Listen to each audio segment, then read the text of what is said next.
நான் நம்புறேன் இந்த வருஷத்தினுடைய ஆரம்பத்தில் நம்ம இந்த ஜபங்களில் கண்ணீரோட விதைக்கும் போது இந்த வருஷத்தினுடைய முடிவில் நம்ம எப்படி அறுப்போம் அப்படின்னா கம்பீரமாய் நம்ம அறுக்க போகிறோம். ஆண்டவர் பார்க்கிறார், இந்த காலை வேளையிலே பார்க்கிறார், இந்த பூமியெங்கும் சுற்றி பார்க்கிறார், இந்த பட்டணத்தில் சுற்றி பார்க்கிறார். சுற்றி பார்க்கும்போது யாரெல்லாம் அவரை தேடுகிறார்களோ நான் நம்புறேன் அவர்கள் மேல கர்த்தர் என்னவா இருக்கிறார்னா பிரியமாய் இருக்கிறார். அவர்கள் மேல பிரியமா இருக்கிறார். அதனால ஜனங்கள் வர்றாங்க, வரல, எத்தனை பேர் ஆராதிக்கிறாங்க, இதெல்லாத்தையும் எத்தனை நாள் ஆராதிக்கிறீங்க, எதையுமே நம்ம கணக்கு போடக்கூடாது. இதை ஒரு வாய்ப்பாய் நம்ம பயன்படுத்தணும்.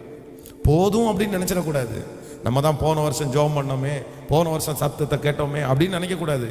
நான் நம்புறேன் காலைதோறும் அப்படி கிருபை எப்படி இருக்காமா, புதுசா இருக்காமா, பழையது கிடையாது, புதியது. ஒவ்வொரு நாளும் ஆண்டவரை நாம் தேடும் போது புதிய புதிய கிருபைகளை எல்லாம் கர்த்தர் தர்றாரு, புதிய புதிய வரங்களை எல்லாம் தர்றாரு. இன்னைக்கு ஆண்டவரை நம்ம இப்ப தேடுறோமா, கர்த்தர் நமக்கு புதிய கிருபைகளை கர்த்தர் தருகிறார். இன்றைக்கு இல்லாவிட்டாலும் கர்த்தர் என்றைக்காவது ஒரு நாள் இன்றைக்கு தேடினதனுடைய அந்த கிருபையை ஆண்டவர் தருவார்.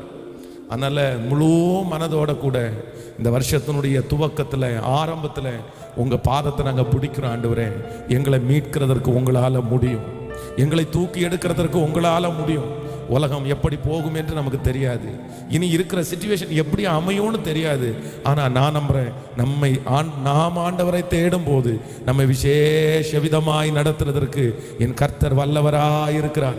எல்லாரும் தேவ சமூகத்தில் முழங்கால்களை முடக்கி ஓ ஹalleluya, இந்த இரண்டாவது நாளிலே இரக்கம் செய்யும் வரை உம்மையே, வேலைக்காரனுடைய கண்கள் தங்கள் எஜமானின் கையை நோக்கி இருக்குமாறு போல, வேலைக்காரனுடைய கண்கள் தங்கள் எஜமாட்டியின் கையை நோக்கி இருக்குமாறு போல எங்களுக்கு இரக்கம் செய்யும் வரை எங்களுடைய கண்களும் எங்களுடைய கைகளும் உம்மையே நோக்கி கொண்டிருக்கிறது, ஒருவரையே நோக்கி கொண்டிருக்கிறது.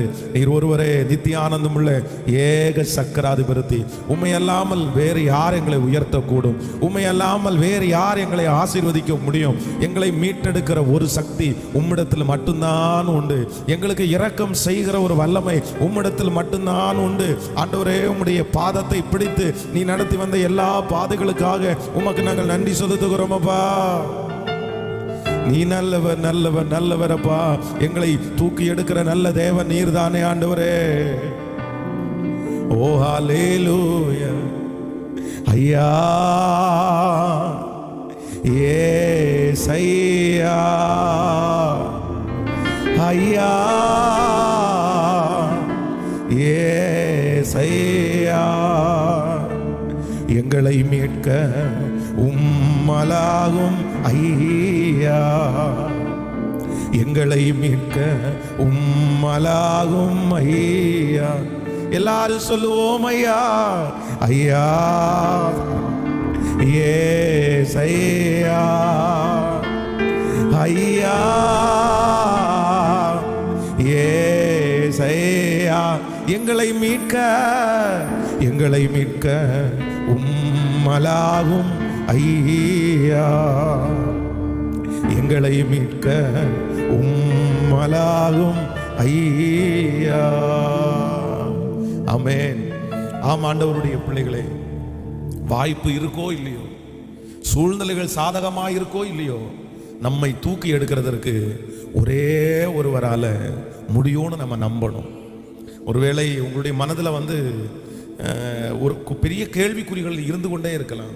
எப்படி இந்த காரியம் நடக்க போகுது, எப்படி நடத்த போறேன் இந்த வருஷத்துல? ஒரு பெரிய ஒரு புதுமையாய், ஒரு புத்துணர்ச்சியோடு, ஒரு பெரிய சந்தோஷத்தோட, நியூ இயர்ல நல்ல வாக்குத்தத்தத்தோட, நிறைய தீர்மானங்களோட இந்த வருஷம் எப்படியாவது கர்த்தருக்காக வாழ்ந்துடணும், பெருசா ஆண்டவருக்காக செஞ்சிடணும், உயர்ந்துடணும், அப்படி பெரிய கற்பனையில காலடி எடுத்து வைத்த அநேகருடைய அந்த கற்பனைகள் நிர்மூலமாக்கப்பட்டிருக்கலாம், அந்த யோசனைகள் எல்லாம் நிர்மூலமாக்கப்பட்டிருக்கலாம். இப்போ உங்களுடைய இருதயத்துக்குள்ள ஒரே ஒரு கேள்விக்குறி மட்டும் இருக்கலாம். நீங்க எடுத்த தீர்மானம் எல்லாம் மறந்துருச்சு, தீர்மானம் எல்லாம் மறைஞ்சிருச்சு. ஆனா இப்போ ஒரு கேள்விக்குறி, எப்படி நடத்த போறோம், எப்படி நடக்க போறோம், எப்படி இருக்கும் இந்த வருஷம், எப்படி இருக்கும்? எப்படி இருக்கும்ன்ற வார்த்தையில அநேகம் பேர் அப்படி இருக்கும், இப்படி இருக்கும், உங்களுக்கு இப்படி இருக்கும், அப்படி இருக்கும்னு சொல்லலாம். ஆனா நான் நம்புறேன், எந்த சூழ்நிலையா இருந்தாலும் நம்மை மீட்டெடுக்கிறதற்கு, நம்மை தப்புவிக்கிறதற்கு, நம்மை அலங்கரிக்கிறதற்கு நம்முடைய ஆண்டவராலே முடியும். நம்புறவர்கள் கரங்களை தட்டி எஸ், அவராலே முடியாதது எதுவுமே இல்லை. ஹalleluya. அவர் நம்மை மீட்டெடுக்கிறவர். எப்படி இருந்தாலும் மீட்டெடுப்பார், எப்படி இருந்தாலும் மீட்டெடுப்பார்.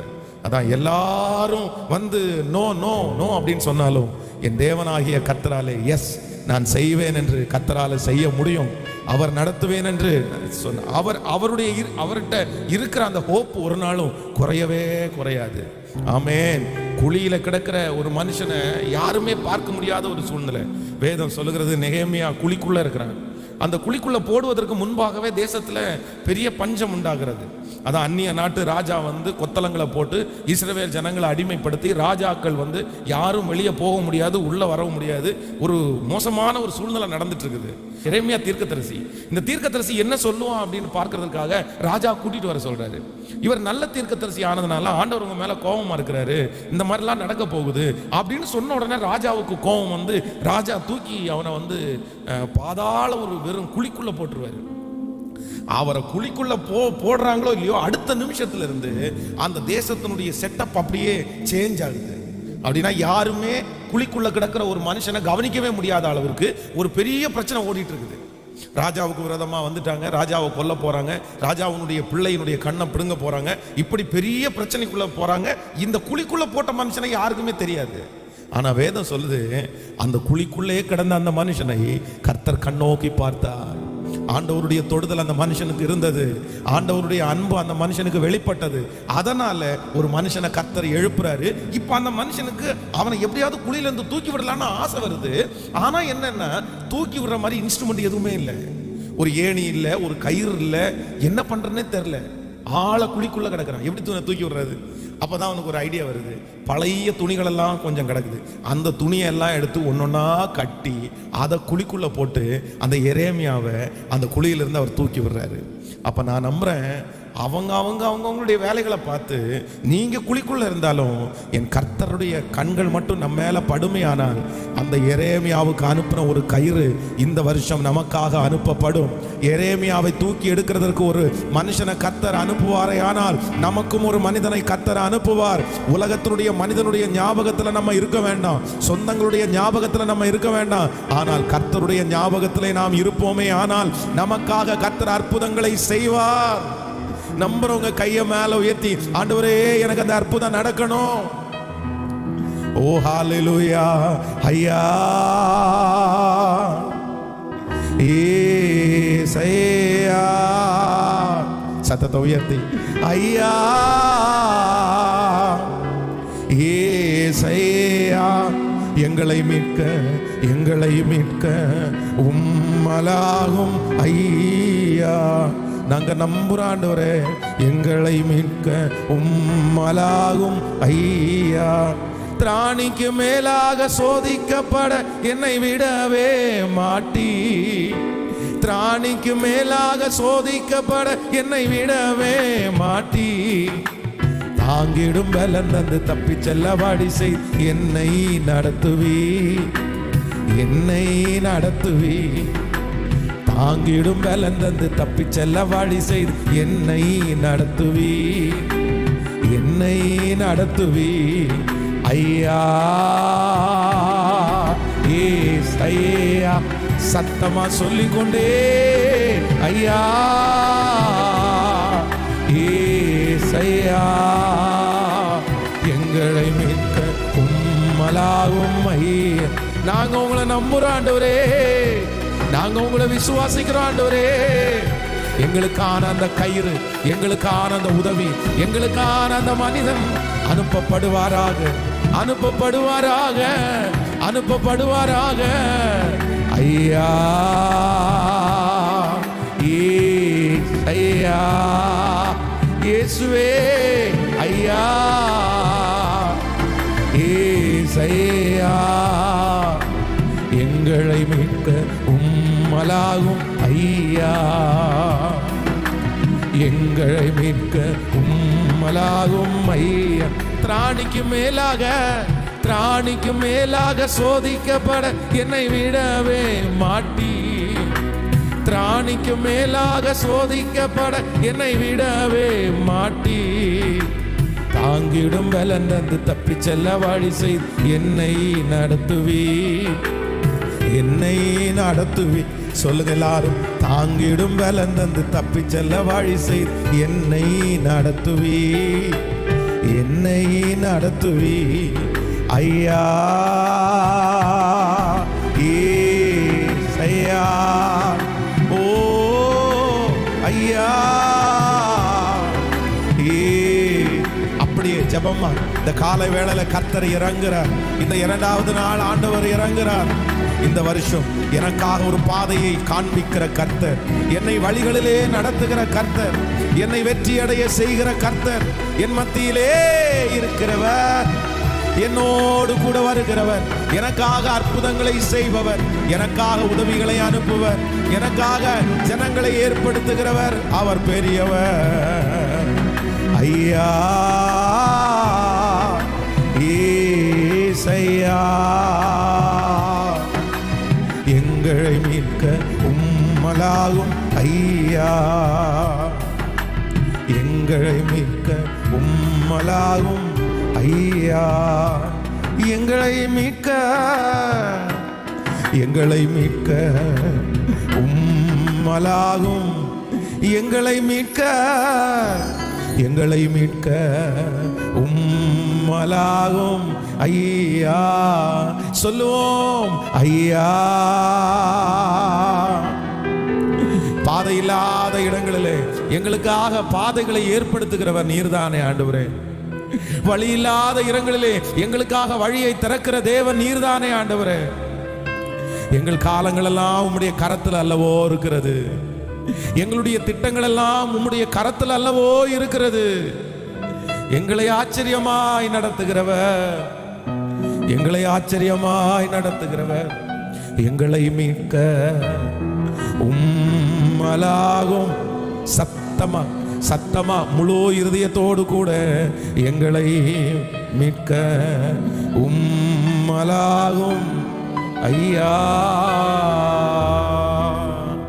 ஹல்லேலூயா. அதைத்தான் ஆண்டவர் ஜனங்களிடத்திலே அடிக்கடி சொல்லிக் கொண்டே இருப்பார். சூழ்நிலைகளை எல்லாம் நீ எப்பொழுதும் பார்க்கவே வேண்டாம். ஆமென். தேவனுடைய மனுஷன் சீடனா இருக்கிற பேதுரு, ஆண்டவரே நீரே ஆனால் நானும் இந்த ஜலத்தின் மேல் நடந்து வரட்டுமா அப்படின்னு கேட்கும்போது ஆண்டவர் சொல்றார், உனக்கு விசுவாசம் இருக்குமே ஆனால் நீ நடந்து வா அப்படின்னு ஆண்டவர் கூப்பிடுறார். ஆனால் நடந்து வரும்போது ஆரம்பத்தில் அவனுடைய துவக்கம் ரொம்ப நல்லா இருக்குது. ஆனால் அந்த சூழ்நிலையை பார்த்தான் பாருங்களேன். அந்த சூழ்நிலையை பார்த்த உடனே அவனுக்குள்ள ஒரு பெரிய பதட்டம் வருகிறது, நிறைய பயம் வருது. நம்ம ஆண்டவருடைய பக்கத்தில் இந்த கடலில் நடந்து போக முடியாது போல தெரியுது. இயேசுவை பார்க்குற வரைக்கும் அவனுக்கு விசுவாசம் குறையலை, இயேசுவை பார்க்குற வரைக்கும் உற்சாகம் குறையலை, நம்பிக்கை குறையலை. ஆனால் எப்போ சூழ்நிலையை பார்த்தானோ அப்போவே அவனுடைய இருதயம் என்னாச்சு அப்படின்னா அப்படியே படபடக்க ஆரம்பிச்சு. ஆண்டவருடைய பிள்ளையை ஒன்று நினைத்து கொள்ளுங்கள், நம்ம ஆண்டவரை பார்த்துட்டு இருக்கிற வரைக்கும் நமக்கு விசுவாசம் நமக்கு குறையாது, நம்மை விட்டு விசுவாசம் போகாது, நம்பிக்கை பெருகி கொண்டே இருக்கும், விசுவாசம் பெருகி கொண்டே இருக்கும்.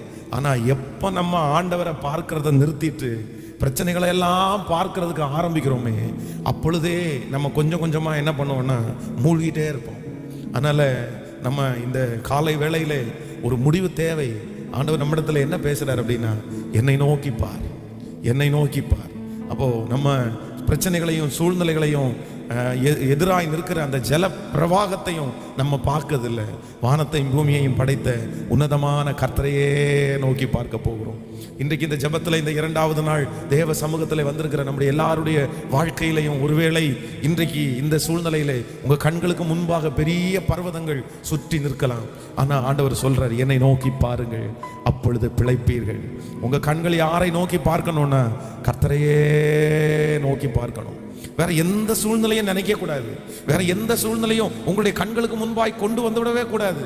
செய்திகளிலே 1000 செய்திகள் வாசிக்கலாம், இப்படி நடக்க போகுது, அப்படி நடக்க போகுது, இனி ஒரு வைரஸ் வரப்போகுது, அது இதை விட மோசமா இருக்கும், அது இதை விட ரொம்ப கொடுமையா இருக்கும், இப்படி நிறைய செய்திகள் கேட்கப்படலாம். உங்க குடும்பத்தில் இருக்கிற நபரிடத்துல பெரிய செய்திகள் கேட்கப்படலாம். ஆனா ஆண்டவர் சொல்றாரு, இல்லை, நீ அதெல்லாம் மறந்துரு, நீ அதெல்லாம் ஞாபகத்துல கொண்டு வராத, என்னை நோக்கி பாரு, உன்னுடைய கண்கள் என்னை நோக்கி பார்க்கட்டும், நான் ஆச்சரியமாய் அற்புதமாய் நடத்துவேன். நான் நம்புறேன் நம்முடைய விசுவாசம் பெருகி கொண்டே இருக்கும், நமக்கு அற்புதங்கள் நடந்து கொண்டே இருக்கும். நாம் ஆராதிக்கிற, நாம் நோக்கி பார்க்கிற கர்த்தர் நமக்கு அதை செய்து முடிக்கிறதற்கு வல்லவராய் இருக்கிறார். ஆமென். ஸோ ஒரு தேவனுடைய பிள்ளையினுடைய பார்வை மிக அவசியம். பார்வை மிக அவசியம். அவர்கள் நோக்கி பார்க்கிறது அவசியம். நேற்றைய தினத்தில் கூட ஒரு முக்கியத்தை குறித்து நான் உங்களிடத்தில் சொன்னேன். இன்றைக்கு மிக முக்கியமானது என்னன்னா, நம்முடைய பார்வை முக்கியம். நம்ம யாரை பார்க்கிறோம், நம்ம எந்த காரியத்தை பார்க்கிறோம் அப்படின்றத அதை வைத்து தான் நம்முடைய விசுவாசம் அளக்கப்படும். அதை வைத்து தான் ஆண்டவர் அற்புதத்தை செய்ய முடியும். சிலர் எப்பொழுதுமே மைனஸானதை பார்த்தே பழகிறோம். அதான் தீர்க்கதரிசி என்னுடைய வேலைக்காரன் வெளியே நின்று சத்தம் போட்டு கத்துறான், ஐயோ தகப்பனே அவ்வளோதான், நம்ம போயிட்டோம், நம்ம முடிஞ்சிட்டோம், இங்கே பாருங்க எவ்வளோ பேர் நமக்கு முன்னாடி நிற்கிறாங்க, அத்தனை பேரும் நம்மளை கொல்லுவதற்காக நிற்கிறாங்க, சீரியாவினுடைய ராஜா இந்த படைகளை எல்லாம் அனுப்பி இருக்கிறாரு. உடனே தீர்க்கதரிசி வெளியே நின்று என்ன சொல்றாரு அப்படின்னா, அவர்களோடு இருப்பவர்களை பார்க்கலாம் நம்மோடு இருப்பவர்கள் அதிகம். எப்படி சொல்றீங்க அதிகம்னு சொல்றீங்க? உடனே அவர் ஜெபம் பண்றாரு. என்ன ஜெபம் பண்றாரு அப்படின்னு சொன்னா, ஆண்டவரே இவனுடைய கண்களை திறந்தலும், இவன் பார்க்கும்படி அவனுடைய கண்களை திறந்தலும். அப்போ அவன் கண்ணை திறந்து திரும்பி பார்க்கும் போதுதான், ஆண்டவர் எவ்வளவு நல்லவர், எத்தனை பேரை நம்முடைய பாதுகாப்புக்காக கொண்டு விட்டிருக்கிறார். அப்ப நான் நம்புறேன், இன்றைக்கு உங்களுடைய கண்களுக்கு முன்பாக சீரியருடைய ராணுவம் உங்க கண்களுக்கு முன்பாக தெரியலாம், உங்களை பயப்படுத்துகிற சக்திகள் உங்களுக்கு தெரியலாம். ஆனா இந்த இரக்கம் செய்யும் வரை கூட்டத்தில் நம்ம என்ன ஜெபிக்கணும் அப்படின்னு சொன்னா, ஆண்டவரே என்னுடைய கண்களை பார்க்கும்படி திறந்தருளும், என் பிரச்சனைக்கு பின்பாக நீர் வைத்திருக்கிற ஆசீர்வாதத்தை நான் பார்க்க வேண்டும், இந்த போராட்டத்திற்கு பின்பாக இருக்கிற ஆசீர்வாதத்தை நான் பார்க்க வேண்டும், இந்த வியாதிக்கு பின்பாக ஆண்டவர் எனக்காக வைத்திருக்கிற பெரிய நோக்கத்தை நான் பார்க்க வேண்டும், என் பிள்ளையினுடைய வாழ்க்கையிலே கடந்து போகிற இந்த பிரச்சனைக்கு பின்பாக ஆண்டவர் வைத்திருக்கிற அற்புதத்தை நான் பார்க்க வேண்டும். ஆமென். சோ நம்முடைய பார்வை அப்படின்றது மிக அவசியமான ஒன்று. பார்வை ரொம்ப முக்கியம். பார்வையை நம்ம வேற எங்கேயும் நம்ம பதிச்சிடக்கூடாது. ஆனால் நம்ம வேற எதையாவது ஒன்றை பார்க்கிறதற்காக சத்ரு வழி நடத்துவான். விழுந்து போனவர்களை பார்க்கும்படியாய் வழி நடத்துவான், அவிசுவாசிகளை பார்க்கும்படியாய் வழி நடத்துவான், குறை சொல்றவங்களை பார்க்கும்படியாய் வழி நடத்துவான், சில காரியங்களில் தோற்று போனவங்களை பார்க்கும்படியாய் வழி நடத்துவான். ஆனா ஆண்டவர் அப்படி அல்ல. உங்களை எப்படி மோட்டிவேட் பண்ணுவாரு? உங்க பார்வையை எதன் நேராய் திருப்புவார் அப்படின்னா, வெற்றிக்கு நேராய் தான் கர்த்தர் எப்பவும் பார்க்க வைப்பார். அதான் ஆண்டவர் சொல்றாரு, சிலுவையை நோக்கி பார். சிலுவை அப்படின்றது பாடுபடுகிறதுன்னு மட்டும் நம்ம நினைச்சிடக்கூடாது. இந்த உலகத்தையே ஜெயித்த இடம் தான் கர்த்தருடைய கல்வாரி சிலுவை. அதனாலதான் ஆண்டவர் சொல்றார், அந்த சிலுவையை ஜெயத்தை நோக்கிப்பார், வெற்றியை நோக்கிப்பார். அங்கே சத்துருடைய தலை நசுக்கப்பட்டது.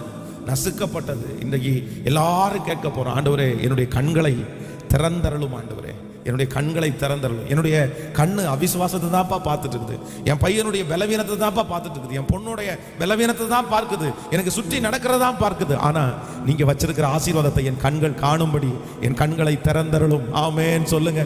அப்படியே கைகளை உயர்த்தி, என் கண்களை திறக்கிற கர்த்தர். எஸ், நம்முடைய பார்வை ரொம்ப அவசியம், நம்முடைய பார்வை ரொம்ப முக்கியம். எஸ் ஆண்டவரே, நான் நல்லதை பார்க்கும்படி என்னுடைய கண்களை திறந்தருளும். ஆண்டவரே, எனக்காக நீர் வைத்திருக்கிற அற்புதத்தை பார்க்கும்படி என் கண்களை திறந்தருளும்.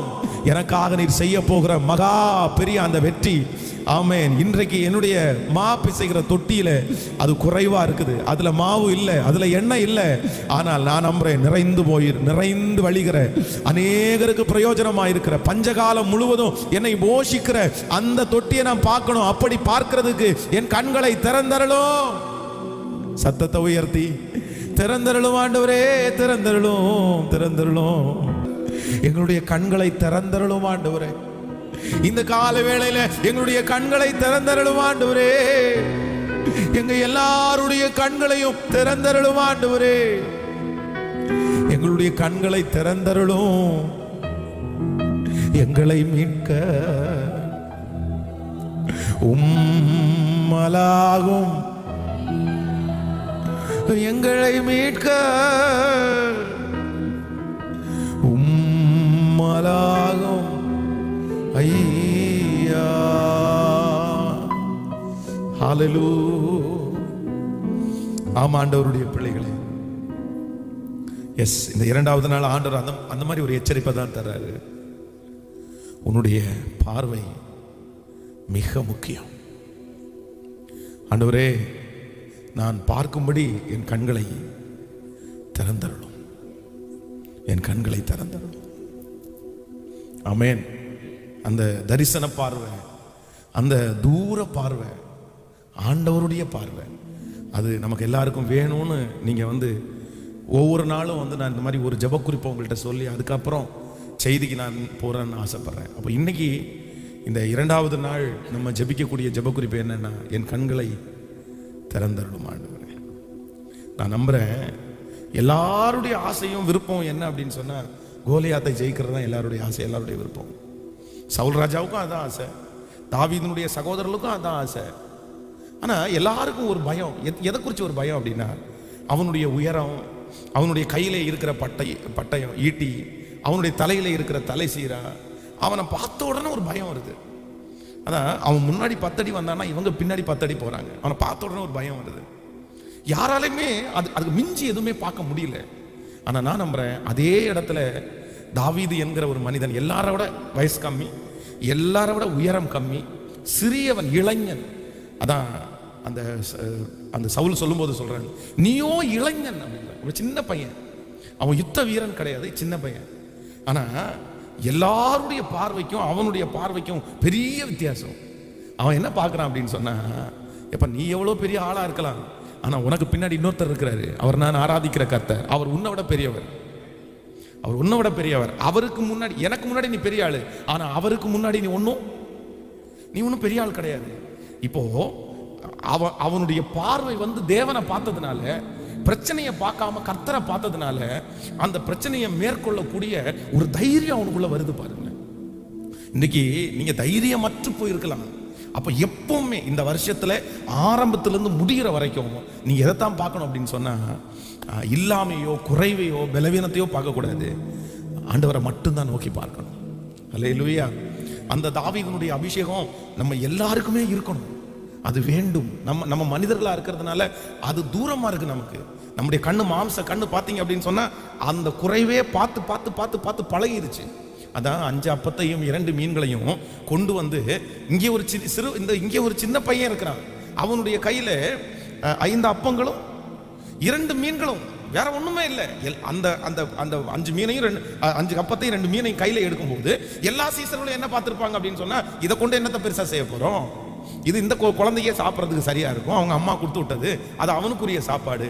ஆனா நான் நம்புறேன், அந்த அப்பத்தையும் மீனையும் எடுத்து கையில வைத்து என் ஆண்டவர் அந்த 5ஐயும் 2ஐயும் பார்க்கல, 5000 புருஷர்களுக்கு மட்டும் இதை நான் போஷிக்க பண்ண போறேன்னு அவருடைய தரிசனம் வேற. அது பாத்தீங்க அப்படின்னா மிச்சம் எடுக்க ஆண்டவர் உதவி செய்தார், மிச்சம் எடுக்க உதவி செய்தார். அப்போ ஆண்டவரே, நான் பார்க்கும்படி என் கண்களை திறந்தருளும் ஆண்டவரே, என் கண்களை திறந்தருளும் ஆண்டவரே, என் கண்களை திறந்தருளும் ஆண்டவரே. என்னுடைய சூழ்நிலையிலே, என்னுடைய பிரச்சனையிலே இந்த ஆண்டு நான் உம்மை பார்க்க வேண்டும். அப்படியே எழுமி நிற்கலாமா கர்த்தர் சமூகத்தில், தேவ சமூகத்தில் அப்படியே எழுமி நின்று, ஆண்டவரே நான் உங்களை பார்க்கணும் ஆண்டவரே, உங்க அற்புதத்தை நான் பார்க்கணும் ஆண்டவரே, என் கண்கள் உமக்கு நேராய் திரும்பட்டும் ஆண்டவரே. எஸ், ஹல்லேலூயா, ஹல்லேலூயா. இந்த சூழ்நிலையை பார்த்து பார்த்து பார்த்து பார்த்து நான் சோர்ந்து போனேன், அதை பார்த்து பார்த்து என்னுடைய இருதயம் உடைந்து போனேன். இந்த ஜெபத்தில் இருக்கிற அன்பு தேவ பிள்ளை அப்படித்தானே வந்திருக்கிறீங்க. நான் பார்த்து பார்த்து பார்த்து என்னுடைய பலவீனத்தை பார்த்து, என்னுடைய பிள்ளையினுடைய பலவீனத்தை பார்த்து நான் மிகவும் சோர்ந்து போனேன். ஹல்லேலூயா. நீர் இரக்கம் செய்கிறவராச்சே, நீர் வல்லமை உள்ள தேவனாச்சே, நீர் வல்லமை உள்ள தேவனாச்சே. என் கண்களை திறந்தருளுகிறவர் நீர்தான் ஆண்டவரே, என் கண்களை திறந்தருளுகிறவர் நீர்தான் ஆண்டவரே, என் கண்கள் திறந்தருளுகிறவர் நீர்தான் ஆண்டவரே. ஹல்லேலூயா. என் கண்கள் அதிசயத்தை பார்க்கணும், என் கண்கள் நீ நிற்கிறத பார்க்கணும். சத்தமா சத்தமா சத்தமா நீர் கிரியை செய்கிறத நான் பார்க்கணும், நீ அருகாமையில இருக்கிறத நான் பார்க்கணும். ஹல்லேலூயா. அந்த புயலின் மத்தியிலே நீர் இருக்கிறத நான் பார்க்கணும், அந்த தேவையின் மத்தியிலே நீர் இருக்கிறத நான் பார்க்கணும் ஆண்டவரே. என் கண்களை திறந்தருளும் ஆண்டவரே, என் கண்களை திறந்தருளும், என் கண்களை திறந்தருளும், என் கண்களை திறந்தருளும். ஹல்லேலூயா. நீர் இல்லாத நாளெல்லாம் நாளாகுமா,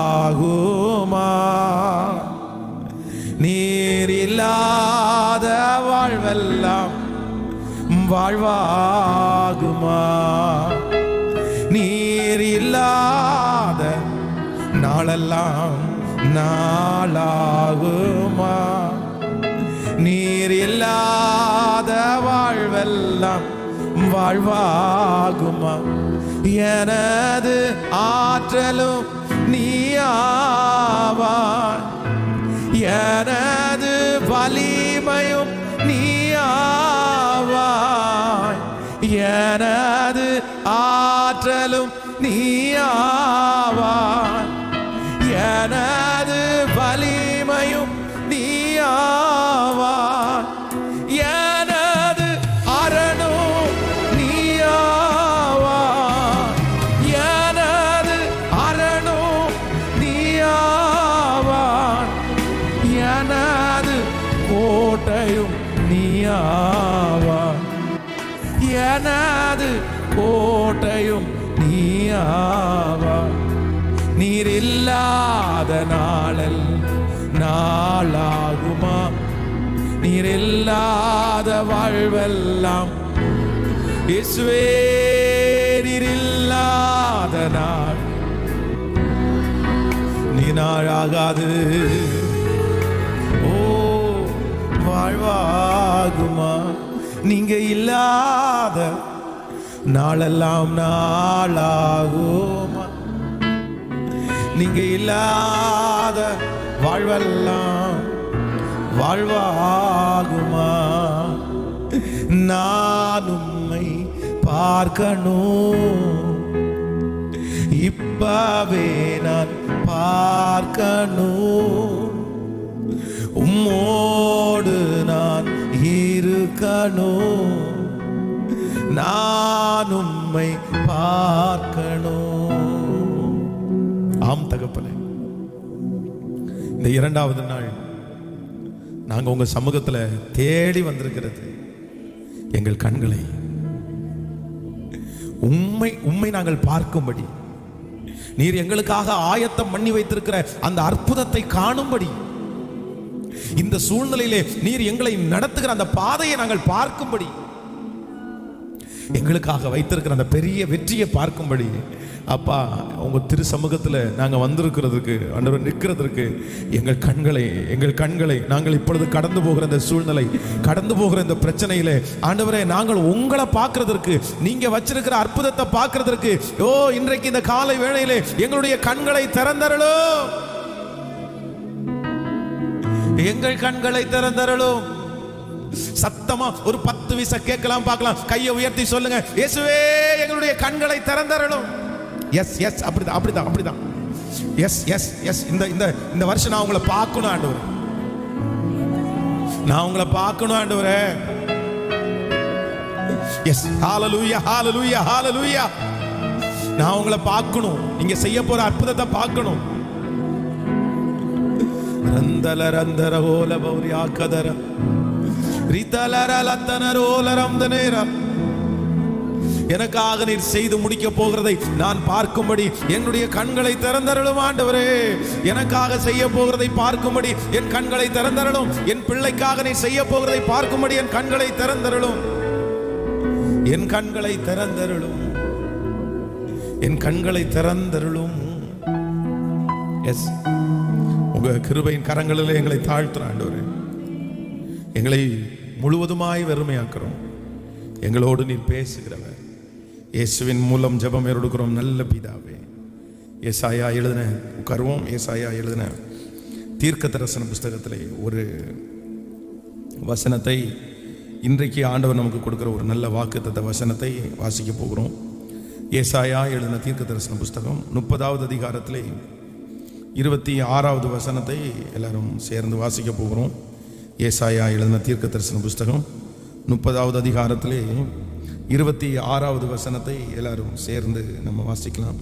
கர்த்தர் தமது ஜனத்தின் முறிவை கட்டி அதன் அடிக்காயத்தை குணமாக்கும் நாளிலே சந்திரனுடைய வெளிச்சம் சூரியனுடைய வெளிச்சத்தை போலவும், சூரியனுடைய வெளிச்சம் ஏளத்தனையாய் 7 பகலின் வெளிச்சத்தை போலவும் இருக்கும். இன்னொரு விசை கூட வாசிக்கலாம். கர்த்தர் தமது ஜனத்தின் முறிவை கட்டி அதன் அடிக்காயத்தை குணமாக்கும் நாளிலே சந்திரனுடைய வெளிச்சம் சூரியனுடைய வெளிச்சம் போலவும் சூரியனுடைய வெளிச்சம் ஏளத்தனையாய் 7 பகலின் வெளிச்சத்தை போலவும் இருக்கும். ஆமென். ஆண்டவருடைய பிள்ளைகளே, நேற்றைக்கு இரவு கர்த்தர் சமூகத்திலே வார்த்தைக்காக வாக்குத்தத்தத்திற்காக ஜெபித்த போது ஆண்டவர் என்னுடைய இருதயத்திலே வைத்த ஒரு வார்த்தை, அவரே காயம் கட்டுவார் என்கிற ஒரு வார்த்தை ஆண்டவர் என்னுடைய இருதயத்திலே கர்த்தர் பேசினார். வேதத்திலே நம்ம இந்த இடத்துல வாசிக்கிறோம், ஆண்டவர் இஸ்ரவேல் ஜனங்களை பார்த்து சொல்லுகிறார், நான் என்ன செய்ய போறேன் அப்படின்னு சொன்னா, என்னுடைய ஜனத்தினுடைய முறிவை நான் கட்டி அதனுடைய அடிக்காயத்தை குணமாக்குவேன். அதனுடைய அடிக்காயத்தை நான் குணமாக்குறேன். நம்முடைய ஆண்டவர் யார் அப்படின்னா, நம்முடைய ஆண்டவர் எதிலே ரொம்ப பெரியவர் என்றால் காயம் கட்டுவதிலே அவரை போல ஒரு வைத்தியர் இந்த உலகத்திலே நம்ம பார்க்கவே முடியாது. உலகத்தில் இருக்கிற மனிதர்கள் வெளி காயங்களுக்கு மருந்து போடுவார்கள்.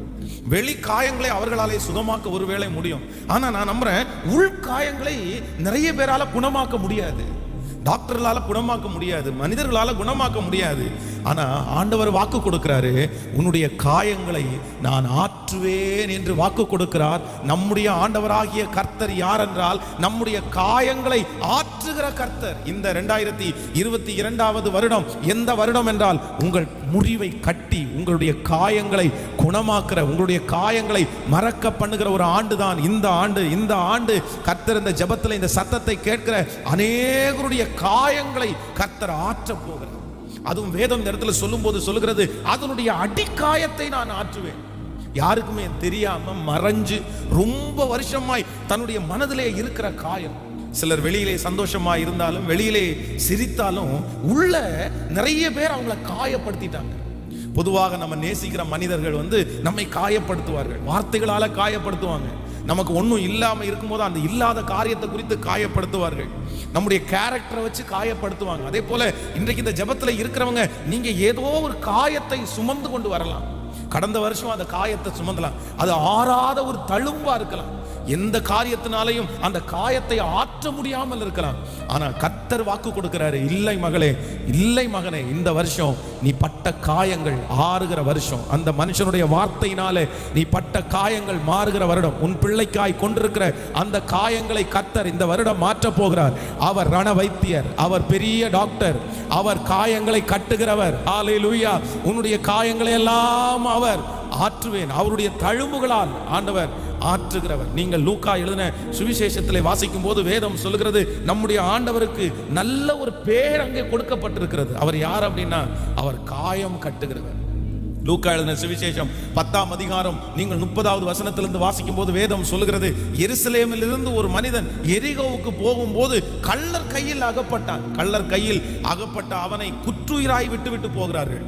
அந்த இடத்திலே நிறைய பேர் அவனை பார்த்து திரும்பி போகிறார்கள். ஆனால் வேதம் சொல்லுகிறது, ஒரே ஒருவர் வருகிறார்.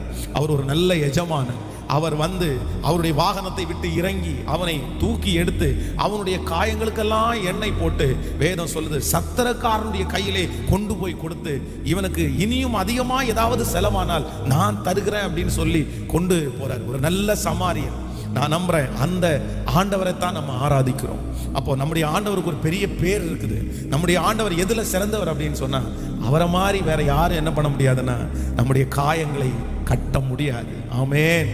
நீங்க இஸ்ரவேல் ஜனங்களுடைய காயத்தை குறித்து வாசிப்பீர்கள் ஆனால், எரேமியாவின் தீர்க்கதரிசன புத்தகம் 30வது அதிகாரத்திலே 12வது வசனத்தை நம்ம வாசிக்கும் போது, எரேமியாவின் தீர்க்கதரிசன புத்தகம் ஸ்தோத்திரம் 30வது அதிகாரத்திலே 12வது வசனத்தை வாசிக்கலாம். கர்த்தர் சொல்லுகிறது என்னவென்றால், உன் புண் ஆறாததையும் உன் காயம் கொடிதாயும் இருக்கிறது. உன் காயங்களை கட்டும்படி உனக்காக ஏற்பாடுவர் இல்லாமல் உன்னை சொஸ்தப்படுத்துவதற்கு ஔஷதங்களும் இல்லை. இன்னொரு விஷயம் கூட வாசிக்கலாம். கர்த்தர் சொல்லுகிறது என்னவென்றால், உன் புண் ஆறாததாயும் உன் காயம் கொடிதாயும் இருக்கிறது. உன் காயங்களை கட்டும்படி உனக்காக ஏற்படுவார் இல்லை, உன்னை சுத்தமாக்கும்படி ஔஷதங்களும் இல்லை. அப்போ இஸ்ரவேல் ஜனங்களை பார்த்து சொல்றாரு, உன் காயம் ரொம்ப பெருசுப்பா, காயம் ரொம்ப பெருசு.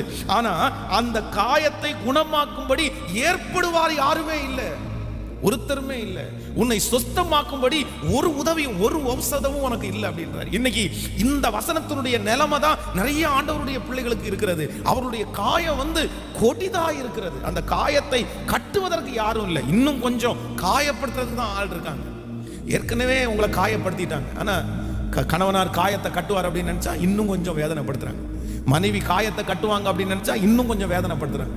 ஏற்கனவே நொந்து போயிருக்கிறேனே, நான் அவ்வளோ காயத்தோட இருக்கிறேனே, ஒரு வார்த்தை ஆறுதலா பேசக்கூடாதா? ஒரு ஆறுதலா ஒரு வார்த்தை சொல்லக்கூடாதா? இந்த சூழ்நிலையில இந்த சத்தத்தை நீங்க கேட்கலாம். என்ன ஆற்றுவார் இல்லை பாஸ்டர், என்னை தேற்றுவார் இல்லை. என் காயம் மிக கொடிதா இருக்கிறது. ஒரு பக்கத்துல பிள்ளை காயப்படுத்துது, ஒரு பக்கத்துல கணவனார், ஒரு பக்கத்துல மனைவி, ஒரு பக்கத்துல சொந்தம், எல்லாரும் என்ன காயப்படுத்துறாங்க. ஆனா அப்படிப்பட்ட இஸ்ரவேல் ஜனங்களை பார்த்துதான் என் ஆண்டவர் வாக்குரைக்கிறாரு, நீ பயப்படாத, உனக்கு ஒரு ரண வைத்தியர் இருக்கிறார், உனக்கு ஒரு காயம் கட்டுகிற தகப்பன் இருக்கிறார். சுற்றி உன்னை காயப்படுத்தும் போது, எல்லாரும் காயப்படுத்தும் போது, உன்னுடைய காயம் மகா கொடிதா இருக்கும் போது, என்ன ஆண்டவர் மட்டும் தன்னுடைய கையிலே உன் காயத்தை ஆற்றுகிறதற்கு கர்த்தர் மருந்த வச்சிருக்கிறார். கர்த்தர் மருந்த வச்சிருக்கிறார். நான் பிரசங்கம் பண்ணி கொண்டிருக்கும் போதே அநேகருடைய காயம் ஆறி கொண்டிருக்கிறது. கர்த்தர் இந்த ஆண்டு உன் காயத்தை ஆற்றுகிற வருடம். ஹல்லேலூயா. இனி அந்த காயம் உனக்கு இறக்க போவதில்லை. கர்த்தர் அறகுறையாய் அல்ல, முழுமையாய், ஹல்லேலூயா, அந்த காயத்தை கர்த்தர் முழுவதுமாய் கர்த்தர் ஆற்ற போகிறார். ஆமென், ஹல்லேலூயா. இன்னொரு வசனத்தை நீங்கள் புலம்பலின் புஸ்தகத்தில் எடுப்பீர்களேயானால், புலம்பல் 2ஆம் அதிகாரத்திலே, புலம்பலின் புஸ்தகம் 2ஆம் அதிகாரம் 13வது வசனத்தை நம்ம வாசிப்போமே ஆனால், 2ஆம் அதிகாரம் புலம்பல் 2ஆம் அதிகாரம் 13வது வசனத்தை வாசிக்கலாமா? 2ஆம் அதிகாரம் 13வது வசனம், எருசலேம் குமாரத்தியே, நான் உனக்கு சாட்சியாக என்னத்தை சொல்லுவேன், உன்னை எதற்கு ஒப்பிடுவேன்? சீயோன் குமாரத்தியாகிய கன்னியையே, நான் உன்னை தேற்றும்படிக்கு உன்னை எதற்கு நிகர் சொல்லுவேன்? உன் காயம் சமுத்திரத்தை போல பெரிதாய் இருக்கிறதே, உன்னை குணமாக்குறவன் யார்? ஃபர்ஸ்ட் ஆண்டவர் சொல்றாரு உன் காயம் ரொம்ப பெருசுன்றாரு. இந்த இடத்துல சொல்றாரு உன் காயம் எதை போல பெருசா இருக்கா மாமா?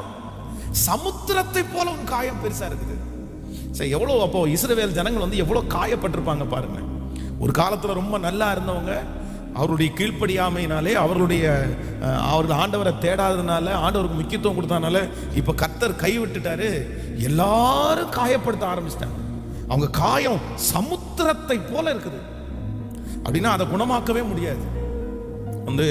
இந்த புண்ணு இருக்கிறவங்கள பார்த்தீங்க அப்படின்னா, அந்த புண்ணு மேலாப்புல இருக்கும்போது பார்த்தீங்க அப்படின்னா அதுக்கு மருந்து போட்டு அதை கட்டலாம். நான் ஒரு புண்ணுள்ள ஒரு மனிதனை பார்த்தேன். அப்படியே மயக்கமே வந்துருச்சு பாருங்களேன். அப்படின்னா அந்த ஒரு சின்ன புண்ணாய் ஆரம்பித்து அவருடைய அந்த காலில் ஓட்டை போட்டு அந்த காலில் இருக்கிற எலும்பு அப்படியே தெரியுது. அப்படியே எலும்பை பார்க்குறேன் நான். அந்த வெள்ளையா இருக்கிற எலும்பு தெரியுது. ஐயோ, சதைகள் எல்லாம் எடுக்கப்பட்டு சுற்றி பார்த்தீங்க அப்படின்னா நிறைய சதை போயிருச்சு. எப்படி அந்த மனுஷனால உயிர் வாழ முடியுது? அந்த வலி அவரால் தாங்கவே முடியல. சரீரத்தில் உள்ள காயம், இங்கே சொல்லுறது இஸ்ரவேல் ஜனங்களுடைய காயம் சமுத்திரத்தை போல பெருசா இருந்துச்சாமா. ஆனா ஆண்டவர் என்ன பண்ணார் அப்படின்னா, ஒரே அற்புதத்துல சமுத்திரத்தை போல இருந்த காயத்தை கர்த்தர் அழகாய் சரி செய்தார். ஒரு அற்புதம் போதும் சிஸ்டர், பிரதர், ஒரு அற்புதம் போதும். உங்க வாழ்க்கையில இந்த 2022 ஒரு அற்புதத்தை கர்த்தர் செய்வார். இந்த வருஷம் கர்த்தர் அற்புதத்தை செய்ய போறாரு. இந்த மாதம் ஒரு அற்புதத்தை கர்த்தர் செய்ய போறார். நான் நம்புறேன், நான் விசுவாசிக்கிறேன். உன்னை காயப்படுத்தின சொந்தங்கள், உன்னை காயப்படுத்தின நண்பர்கள், உன்னை காயப்படுத்தின சுற்றி இருக்கிற ஜனங்களுக்கு முன்பாக அந்த காயம் சமுத்திரத்தை போல பெரிதா இருந்தாலும் என் தேவனாகிய கர்த்தர் அது பட்டு போக பண்ணி, ஹல்லேலூயா, உன் காயத்தை கட்டுகிற நாள் வந்தது. அதற்கான வருடம் வந்தது. இஸ்ரவேலுடைய முறிவை கட்டி அவருடைய காயத்தை ஆற்றுகிற நாள் வந்தது. நம்புறவங்க கரங்களை தட்டி ஹல்லேலூயா. உன் பிள்ளைக்காக பட்ட காயம் மாறும். உன் சரீரத்தை குறித்து பட்ட காயங்கள் மாறும். ஹல்லேலூயா. என் தேவன் காயம் கட்டுகிறவர். கைகளை உயர்த்தி நான் நம்புறேன், ஆண்டவரே, நீர் காயம் கட்டுகிறவர், காயம் கட்டுகிறவர். நீர் எனக்காக காயம் கட்டுகிற ரண வைத்தியர். நீர் எனக்காக காயங்கள் கட்டுகிற ரண வைத்தியர். நான் நம்புறேன் தேவனே, என் காயத்தை கட்டுகிறவர் நீரப்பா, என் காயங்களை ஆற்றுகிறவர். ஓ ஹல்லேலூயா. காயங்களாற்றும் வைத்தியர், கர்த்தாய் விசாரிக்கும் சிநேகிதர், உன்னையும் என்னையும் நேசிக்கும் நல்ல தகப்பனிவர். இயேசுவை போல் யாரும் இல்லையே. உன்னையும் என்னையும் நேசிக்க தனியாயிருந்தாலும் தனிமை இல்லை. இயேசு நம்மோடு இருப்பார். இயேசுவை போல் யாரும் இல்லையே. உன்னையும் என்னையும் நேசிக்க தனியாயிருந்தாலும் தனிமை இல்லை. இயேசு நம்மோடு இருப்பார். ஹல்லேலூயா. உங்க காயத்திற்காக மனுஷனிடத்துல போக வேண்டாம். இன்னும் கொஞ்சம் அவங்க என்ன பண்ணுவாங்கன்னா காயப்படுத்திட்டே இருப்பாங்க. உங்களுடைய காயங்களை ஆற்றுவதற்கு யாரிடத்தில் வாருங்கள் என்றால் கர்த்தரிடத்துல வாருங்கள். மனுஷனிடத்துல போய் உங்க கஷ்டத்தை சொல்லும்போது, உங்க மனசை இழுக்கிற காயத்தை சொல்லும்போது அவங்களுக்கு அது ரொம்ப பெருசா தெரியாது. நீதான் அதுக்கு காரணம், நீதான் அதுக்கு காரணம் அப்படின்னு டக்குன்னு நம்மள்கிட்ட சொல்லிடுவாங்க. ஆனா ஆண்டவர் அப்படி இல்லை. அவர் மருந்து போட்டு, அதான் எல்லாரும் பார்த்துட்டு திரும்பி போனாலும் அவர் திரும்பி போக மாட்டார். இந்த வசனத்தை தியானித்து கொண்டிருக்கும் போது ஆண்டவர் 3 விதத்துல ஒரு மனுஷனுடைய காயத்தை கட்டுறாரு. நான் நம்புறேன் இந்த சத்தத்தை கேட்கிற நம்முடைய வாழ்க்கையில ஆண்டவர் நம்மை 3 விதமாய் காயங்களை கட்டுகிறார். வாசிக்கலாம். முதலாவதாக ஒரு வசனத்தை வாசிக்கலாமா? ஆண்டவர் நம்முடைய எப்படி காயம் கட்டுகிறார் அப்படி என்றால் ஆதியாகமம் 37வது அதிகாரத்தை எடுத்துக்கொள்ளுங்கள். ஆதியாகமம் 37ஆம் அதிகாரம் 10வது வசனத்தை வாசிக்க போகிறோம். 37ஆம் அதிகாரத்திலே 37ஆம் அதிகாரம் 10வது வசனத்தை வாசிக்கலாமா? இதை அவன் தன் தகப்பனுக்கும் தன் சகோதரனுக்கும் சொன்னபோது அவன் தன் தகப்பன் அவனை பார்த்து, நீ கண்ட இந்த சொப்பனம் என்ன? நானும் உன் தாயாரும் உன் சகோதரரும் தரை மட்டும் குனிந்து உன்னை வணங்குவோமோ என்று அவனை கடிந்து கொண்டான். நீங்கள் 41ஆம் அதிகாரத்தை எடுத்துக்கொள்ளுங்கள்.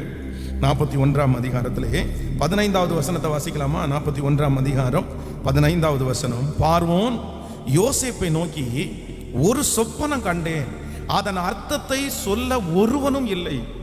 நீ அந்த அர்த்தத்தை சொல்லுவாய் என்று உன்னை குறித்து கேள்விப்பட்டேன். அப்பொழுது யோசேப்பு பார்வோனுக்கு பிரதியுத்தரமாக, நான் அல்ல, தேவனே பார்வோனுக்கு மங்களகரமான உத்தரவு அருளச் செய்வார். ஆமென்.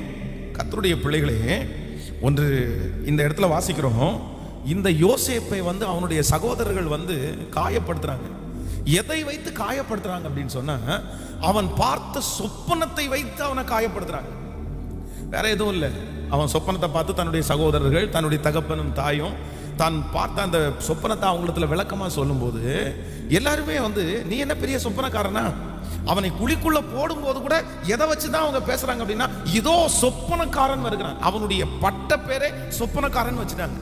அவனை பார்க்கும் போதெல்லாம் அவங்க நக்கல் பண்றதுக்கு, கிண்டல் பண்றதுக்கு சொப்பனக்காரன் சொப்பனக்காரன், வேணுமோ பெருசா தரிசனம் காணுவானாமே, சொப்பனம் பார்ப்பானாமே. ஆனா வேதம் சொல்லுது, ஆண்டவர் யோசேப்பினுடைய காயத்தை எப்படி கட்டினார் என்றால், எந்த காரியத்தை குறித்து அவர்கள் காயப்படுத்தினார்களோ அந்த காரியத்தை ஒரு அற்புதமாய் கர்த்தர் மாற்றி அவன் காயத்தை கர்த்தர் கட்டினார். நான் விசுவாசிக்கிறேன், நம்முடைய தேவன் எப்படி நம்மளுடைய காயத்தை கட்டுவார் அப்படின்னா, எந்த காரியத்தை வச்சு உங்களை இன்னைக்கு காயப்படுத்துறாங்களா? மூளை இல்லாதவங்க அப்படின்னு காயப்படுத்துறாங்களா? ஞானமே இல்லாதவங்கன்னு உங்களை காயப்படுத்துறாங்களா? உங்களுக்கு மற்றவங்கள மாதிரி பணம் இல்லைன்னு காயப்படுத்துறாங்களா? பலன் இல்லைன்னு காயப்படுத்துறாங்களா? நான் சொல்றேன், எந்த காரியத்தை வைத்து மனிதர்கள் உங்களை காயப்படுத்துகிறார்களோ அவர்கள் காயப்படுத்துகிற அந்த காரியத்தை கர்த்தர் உங்களுக்கு வெற்றியாய் தந்து, அந்த ஆசீர்வாதத்தை உங்களுக்கு தந்து, அவர்கள் கண்களுக்கு முன்பாகவே கர்த்தர் உங்களுடைய காயங்களை கர்த்தர் ஆற்ற போகிறார். அந்த அற்புதத்தை கர்த்தர் செய்வார் என்று நம்புறவர்கள் கரங்களை தட்டி கர்த்தர் அந்த அற்புதத்தை செய்ய போறார். ஆமென். நம்முடைய காயத்தை கர்த்தர் அப்படிதான் கட்டுவார். அன்னாளை குறித்து வேதம் சொல்கிறது, குழந்தை அற்றவள் என்று காயப்படுத்தினார்கள். உனக்கு பிள்ளை இல்லை, நீ மலடியா இருக்க அப்படின்னு காயப்படுத்துறாங்க. ஆனா வேதம் சொல்லுது, எந்த காரியத்தை குறித்து அவர்கள் காயப்படுத்தினார்களோ ஆண்டவர் ஒரு குழந்தையை கொடுத்தாரு பாருங்களேன். அது சாதாரணமான குழந்தை அல்ல, தான் முதல் பெயர் சபா வரைக்கும் ஒரு பெரிய தீர்க்கதரிசியாய் மாற்றி, ஏன் வயிற்றுலையா இந்த குழந்தை பிறந்துச்சுன்னு ஆச்சரியப்படுற அளவுக்கு, உலகம் போற்றுகிற அளவிற்கு கர்த்தர் அந்த அற்புதத்தை செஞ்சார். உங்களை குறைவாய் நினைத்து உங்களை காயப்படுத்துகிற அந்த காரியம் அற்புதமாய் மாறும்னு நான் நம்புறேன். ஹல்லேலூயா. உங்க பிள்ளைய குறித்து எந்த காரியத்துல அவர்கள் காயப்படுத்தினார்களோ நான் நம்புறேன் அந்த காரியம்தான் வெற்றியாய் நடக்க போகிறது. ஹல்லேலூயா. விசுவாசிக்கிறீர்களா? தேவன் நம்முடைய காயத்தை கட்டுவதற்கு ஆண்டவர் தெரிந்து கொள்ளுகிற மிகப்பெரிய ஆயுதம் என்ன அப்படின்னா, அவங்க காயப்படுத்தட்டும். அவங்க எதை வச்சு காயப்படுத்துறாங்களோ அதுல தான் நான் அற்புதத்தை செய்ய போறேன். உங்கள்கிட்ட ஒன்றும் இல்லை, ஆனா நிறைய இருக்குன்னு காயப்படுத்துறாங்களா? உங்க மேல பொறாமைப்பட்டு காயப்படுத்துறாங்களா? அந்த காரியத்திலே அற்புதம் நடக்கும். ஆமென். நம்பர் 2, இரண்டாவதாக நீங்கள் ஒரு வசனத்தை வாசிக்க முடியும். ஆதியாகமம் 50ஆம் அதிகாரத்தை எடுத்துக்கொள்ளலாமா? ஆதியாகமம் 50ஆம் அதிகாரம் 20வது வசனத்தை நம்ம வாசிக்க போகிறோம். 50ஆம் அதிகாரத்திலே 20வது வசனத்தை வாசிக்கலாம், சேர்ந்து வாசிக்கலாம். நீங்கள் எனக்கு தீமை செய்ய நினைத்தீர்கள், தேவனோ இப்பொழுது நடந்து வருகிறபடியே வெகு ஜனங்களை உயிரோடே காக்கும்படிக்கு அதை நன்மையாய் முடிய பண்ணினார். ஆதலால் பயப்படாதிருங்கள், நான் உங்களையும் உங்கள் குழந்தைகளையும் பராமரிப்பேன் என்று அவர்களுக்கு ஆறுதல் சொல்லி அவர்களோட பட்சமாய் பேசினான். ஒரு விஷயம் கூட வாசிக்கலாம். நீங்களோ எனக்கு தேவனோ இன்று நடந்து வருகிறபடியே வெகு ஜனங்களை உயிரோடே காக்கும்படிக்கு அதை நன்மையாய் முடிய பண்ணுகிறார். கவனிங்க ஆண்டவருடைய பிள்ளைகளே, இரண்டாவது ஆண்டவர் நமக்கு கொடுக்கிற நம்மை ஆண்டவர் எப்படி காயம் கட்ட விரும்புகிறார் என்றால், அவர்கள் எந்த காரியத்தை காயப்படுத்தினார்களோ அதை ஆண்டவர் என்ன பண்ணாரமா, நன்மையாய் முடிய பண்ணினார். நன்மையாய் முடிய பண்ணுகிறார். நம்முடைய காயத்தை கர்த்தர் ஆற்ற வேண்டும் அப்படின்னு கர்த்தர் நினைச்சார் அப்படின்னா, அவங்க தீமைக்காக அவங்க செஞ்சிருப்பாங்க. நம்முடைய வாழ்க்கையில் அவங்க செஞ்சதெல்லாம் தீமை நடக்கும்னு எதிர்பார்த்து செஞ்சிருப்பாங்க. ஆனா கர்த்தர் என்ன பண்ணுவார்னா, இந்த யோசேப்பினுடைய வாழ்க்கையில அதை நன்மையாய் மாற பண்ணினார், அதை நல்லதா மாற்ற பண்ணினார். நீங்க ஒரு காலத்துல இந்த ஜெபத்துல இருக்கிற ஆண்டவருடைய பிள்ளைகள் சொல்லுவீர்கள், நீங்கள் உங்களை காயப்படுத்தினது நல்லது அப்படின்னு சொல்லுவீங்க. என்னை அவமானப்படுத்தினது நல்லது, என் குடும்பத்தை கஷ்டப்படுத்தினது நல்லது, என் பிள்ளை அப்படி பேசினது நல்லது, என் பொண்ணை இப்படி பேசினது நல்லது. அன்னைக்கு அவங்க பேசினதுனால தான் இன்னைக்கு அவங்க பேசினதை கர்த்தர் நன்மையாய் முடிய பண்ணி இருக்கிறார். ஆமென் சொல்லுங்கள். சோ அவர்கள் பேசுகிற வார்த்தைகளை குறித்து, அவர்கள் காயப்படுத்துகிறதை குறித்து ஆண்டவருடைய பிள்ளை கலங்க வேண்டாம். அது தீமையா மட்டும் முடிய போறதில்லை, அது நன்மையாத்தான் முடிய போகிறது. விசுவாசிக்கிறீர்களா? நம்புறீர்களா? கர்த்தர் அப்படிதான் உங்க காயத்தை ஆற்ற போறார். ஆமென் சொல்லுங்கள். 10 பேருக்கு முன்னாடி வச்சு உங்களை காயப்படுத்தினாங்களா? நான் நம்புறேன் ஆண்டவர் 100 பேர் முன்னாடி உங்களை நிறுத்துறதற்காக அதை பயன்படுத்துவார். அந்த விஷயத்தை கர்த்தர் கொண்டு போவார். அன்றைக்கு தான் நீங்க நினைப்பீங்க, அவங்க என்ன காயப்படுத்தினது நல்லது, கர்த்தர் என்னை இன்றைக்கு எல்லாருக்கும் முன்பாகவும் கர்த்தர் தலை நிமிர பண்ணி இருக்கிறார். ஆமென் சொல்லுங்கள். சோ ஆண்டவர் காயத்தை ஆற்றுவார். எப்படி காயத்தை ஆற்றுவார்னா, நன்மையாய் முடிய பண்ண. அந்த வார்த்தை நன்மையா முடியும், அந்த வார்த்தை நன்மையா முடியும். கைகளை உயர்த்தி சொல்லுங்க, அப்பா நான் நம்புறேன் ஆண்டவரே, என்னுடைய காயம் கொடிதா இருக்குது, என்னுடைய காயம் சமுத்திரத்தை போல பெருசு. ஒரு வார்த்தை 2 வார்த்தையா? எத்தனை வார்த்தை, எத்தனை வார்த்தை. தீமை, ரொம்ப தீமை செய்ய நினைத்தார்கள், ரொம்ப தீமை செய்ய நினைத்தார்கள், ரொம்ப தீமை செய்ய நினைத்தார்கள். ஆனா கர்த்தர் நன்மையாய் கைகளை உயர்த்தி, ஆண்டவரே ஹல்லேலூயா, எங்கள் காயங்களை நன்மையாய் மாற பண்ணுகிறவர் நீர்தானே ஆண்டவரே. எங்களுடைய காயங்களை நன்மையாய் மாற பண்ணுகிறவர் நீர்தான் ஆண்டவரே. சிஸ்டர், உங்களை காயப்படுத்தினது நன்மையா மாறும். பிரதர், உங்களை காயப்படுத்தினது நன்மையா மாறும். உங்க வளர்ச்சிக்கு அதுதான் முதல் படி. கர்த்தர் உன்னை உயர்த்துவதற்கு அந்த காயமான வார்த்தை தான். ஹல்லேலூயா. உங்களுடைய இருதயம் எழுப்புதல் அடைவதற்கு, உங்களை ஜெபிக்க வைக்கிறதற்கு, உங்களை வாக்குத்தத்தத்தை நம்ப வைக்கிறதற்கு கர்த்தர் உண்டு பண்ணின ஆயுதம் தான் அது. அவர்கள் காயப்படுத்தினது தீமையாய் அல்ல, ஒரு காலத்தில் அது நன்மையா முடியும். நீங்கள் உயர்வதற்கு மிக பிரயோஜனமா இருக்கிறது அதுதான். உங்களை கர்த்தர் கனப்படுத்துவதற்கு கர்த்தர் பயன்படுத்த போகிறதே அதுதான். அந்த காயம்தான் உங்களை பெரியவன் ஆக்கும், அந்த காயம்தான் உங்களை பெரியவள் ஆக்கும், அந்த காயம்தான் உங்களை வெற்றி சிறக்க பண்ணும். ஹல்லேலூயா. கடந்ததை நினைத்து கலங்காதே, நடந்ததை மறந்து விடு. கடந்ததை நினைத்து கலங்காதே, நடந்ததை மறந்து விடு. கர்த்தர் புதியன செய்திடுவார், இன்றே நீ காண்பார். கர்த்தர் புதியன செய்திடுவார், இன்றே நீ காண்பார், இன்றே நீ காண்பார், அதை இன்றே நீ காண்பார். கைகளை மேல தட்டி கலங்கிடவே வேண்டாம், கலங்கிடவே வேண்டாம், கலங்கிடவே வேண்டாம், கலங்கிடவே வேண்டாம். இயேசு கைவிட மாட்டார், இயேசு கைவிட மாட்டார். ஓ, திராணிக்கும் மேலாக சோதிக்கப்பட அவர் ஒரு நாளும் விடமாட்டார். திராணிக்கும் மேலாக சோதிக்கப்பட அவர் ஒரு நாளும் விடமாட்டார். தாங்கிடும் பலன் தருவார், தப்பி செல்ல வழி செய்வார். தாங்கிடும் பலன் தருவார், தப்பி செல்ல வழி செய்வார். நான் தப்பி செல்ல, ஓ நான் தப்பி செல்ல வழி. இப்ப எல்லாருடைய கைகளை மேல தட்டி கலங்கிடவே வேண்டாம், கலங்கிடவே வேண்டாம், கலங்கிடவே வேண்டாம், கலங்கிடவே வேண்டாம். என் இயேசு கைவிட மாட்டார், என் இயேசு கைவிட மாட்டார். இந்த வார்த்தையை திரும்ப திரும்ப, நான் இயேசு கைவிட மாட்டார், எங்கள் இயேசு கைவிட மாட்டார், எங்கள் இயேசு கைவிட மாட்டார், எங்கள் இயேசு கைவிட மாட்டார், எங்கள் இயேசு கைவிட மாட்டார். ஆமென். கர்த்தர் நம்மளை உயர்த்துறதற்கு, நம்மை வளர்த்துறதற்கு, நம்மளை ஜெபிக்க வைக்கிறதுக்காக தான் சில மனிதர்களை என்ன பண்ண வைக்கிறாருன்னா, நம்மை காயப்படுத்துறதற்கு கர்த்தர் அனுமதிக்கிறார். அப்ப நான் நம்புறேன், கர்த்தர் காயங்களை எப்படி ஆற்ற போறார் அப்படின்னா, அதை யோசேப்பினுடைய வாழ்க்கையிலே நன்மையாய் முடிய பண்ணாராம். ஆமென். எப்படி முடிய பண்ணாராமா? நம்ம சொல்ல போறோம், நீங்க காயப்படுத்தினது நன்மைன்னு சொல்ல போறோம். விசுவாசிக்கிறீர்களா? கர்த்தரை மாதிரி நல்லவர் ஒருவருமே இல்லை, ஒருவரும் இருக்க முடியாது. நான் தான் என்னுடைய வாழ்க்கையிலே ரொம்ப மறக்க முடியாத ஒரு சம்பவம் வந்து, நான் ரொம்ப காயப்பட்டது அப்படின்னு ரொம்ப உடைஞ்சு போனது வந்து, ஒரு அந்த ஒரு உடன் ஊழியர் வந்து சொன்ன ஒரு வார்த்தை தான். அது என்னால் 2-3 நாட்கள் வந்து சாப்பிடவே முடியல.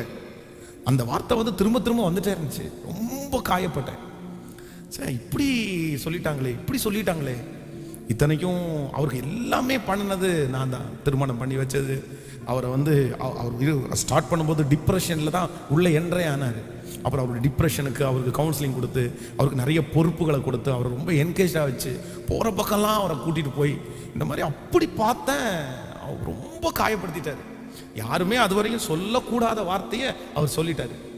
அப்போது அவர் சொன்ன அந்த 3 நாட்கள் அந்த அந்த வருத்தத்தில் ஜெபம் பண்ண பாருங்களேன். ஆண்டவரே, நீர் அமைதியாக இருக்க வேணாம் ஆண்டவரே, அவங்க சொன்ன வார்த்தையை நீங்கள் தான் அவரை மாற்றணும் அப்படின்னு. ஆனால் இன்னைக்கு நினைக்கிறேன், அவர் சொல்லலைன்னா அப்படி நான் ஜெபிச்சிருக்க மாட்டேன். அந்த ஜெபத்திற்கு ஆண்டவர் ஒரு பலன் கொடுத்தாரு பாருங்களேன், மிகப்பெரிய பலன், மிகப்பெரிய பலன். இன்னைக்கு வரைக்கும் ஆண்டவர் அந்த அன்னைக்கு செஞ்ச அந்த அற்புதத்தை நினைச்சு நான் சந்தோஷப்படுறேன். அப்ப நான் நம்புறேன், சில நேரங்களில் மனிதர்கள் காயப்படுத்துறத கர்த்தர் தீமையாய் அல்ல நன்மையாய். அன்னால அவங்க காயப்படுத்தலை அப்படின்னு சொன்னா அப்படி ஒரு ஜெபம் பண்ணியிருப்பாங்களா? எப்படி ஜெபம் பண்றாங்க? நீர் ஒரு ஆண் பிள்ளையை தருவீரையானால் நான் அது உயிரோடு இருக்கும் நாளெல்லாம் நான் என்ன பண்ணுவேன்? உம்முடைய ஊழியத்துக்கே கொடுப்பேன். அவங்க ஜெபிச்சது மாதிரியே காயப்படுத்தினதுனால தான் அந்த ஜெபம் வந்துருச்சு. அந்த ஜெபம் வந்ததுனால தான் அற்புதம் நடந்துருச்சு.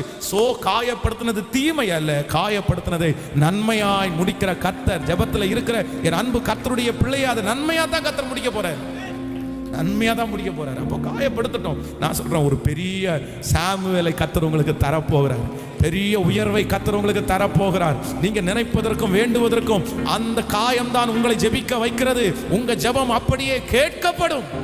கேட்கப்படும் கேட்கப்படும். அல்லேலூயா. நம்பர் 1, முதலாவதாக